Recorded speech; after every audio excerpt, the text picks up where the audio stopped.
Welcome to Exhibits Today. This is Brother Hernan Falcon, live here at the Wosi Wosas at SMX Manila. At siyempre kasama po natin, kailangan natin to sapagkat nagliligtas ito ng buhay. Let's welcome one of the company that will give you a quality and a good product, the Life Aid. At siyempre kasama po natin si Sir Chris Bato Santos. Magandang araw, sir.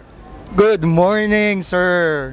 Okay, sir, pag-usapan natin kailan po nag-start ang Life Aid po dito sa industriya, sir? Yung concept po nito, sir, this has been 6 years already. Wow.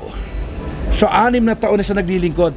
Yes, sir. But a different brand before, I just rebranded it into Life Aid now. Oh, so, what is your objective? Ba't mo itinayo itong company ito, sir? I just wanted to help people. Yun, oh.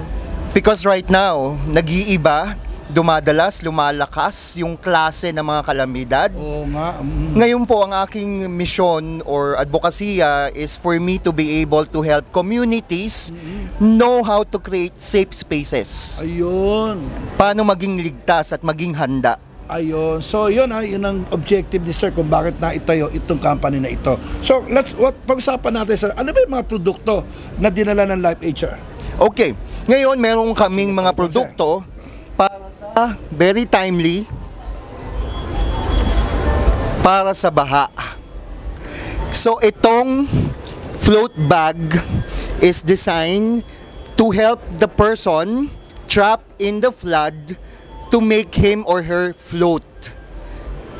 Because even if you are floating in the water, you can inflate the bag.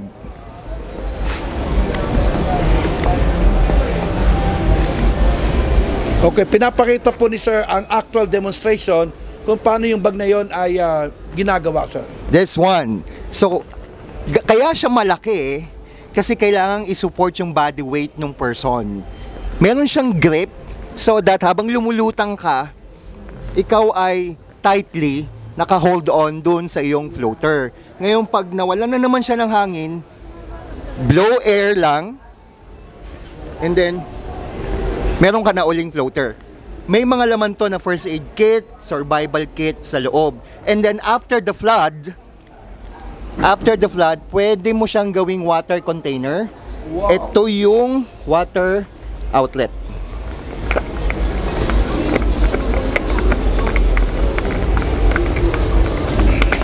So dito tayo para mas makita natin sa ating mga audience. Dinedemo po ni Sir Chris yung ito pala nako-convert into water, sir, no? Yes, water container, okay. Water carrier, 30 liters.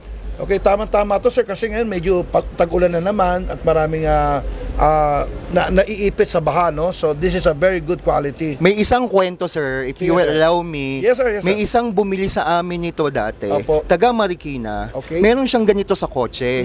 Biglang tumaas yung tubig, inabot yung kotse. Sabi niya, meron akong float bag. Yun, alala so niya. nagamit niya. Okay. So sabi ko, nakatulong yon para maligtas siya. Yes. So sabi ko, thank you Lord. Lifesaver, no? Lifesaver. Alright. Yes. Okay, so beside that, sir, may mga iba-iba pang produkto si sir. So, saan ba natin matatagpuan yung iba't ibang mga produkto ng inyong company? Sa ngayon, meron kaming Facebook page. Alright. Ang Facebook page namin is Life Aid Solutions PH. Okay. So check nyo lang doon, meron po kaming mga produktong naka-display doon.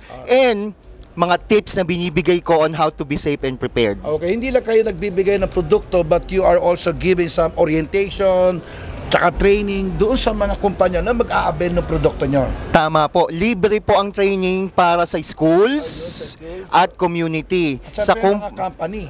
Kumpanya, pag-usapan po natin. Okay, so sino ba yung mga target market natin liban doon sa nabanggit mo na school, company, sino pa pwede natin Ang target market po talaga nito is lahat. But I want to concentrate more doon sa households. Wow. Para safe ang household. Kasi sir, mahalaga at importante na bawat pamilya alam ang gagawin. Okay. So, when it comes to price naman, sir, baka sabihin na, mahal yan. Pero I think, no, walang pwedeng itapat sa presyo sa buhay ng tao. Okay, so I agree with that? Tama po. Okay. So, pero kamusta ba ang presyo natin, sir? Kaya ba na isang Pilipino? Okay, meron kaming pinakamaliit at pinakamura. Okay, Pakita ko lang po, ito is first aid kit. So meron man siyang first aid kit. This is only 400 plus, may kasama ng laman. You can bring this anywhere. You can hang it sa belt mo, put it in your bag. So maliit. At meron kami yung pinakamalaki, which is around mga 19,000, pero yan ay pang trauma. May oxygen, may Kumpleto na yan. kumpleto Ayan, na. okay. So mamimili sila pang 400 to 19,000. Yes. Kumpleto po, kumbaga, para siyang lahat ng kailangan na nandito na pagdating Tama. sa Live Aid, no? Tama po. Okay, so imbitahan niyo sila para maging partner po ng Live Aid dito sa ating Wasi-Wasa, sir. Maraming salamat, sir. I would like to invite you to visit our booth here at Wasas. Booth number 6017.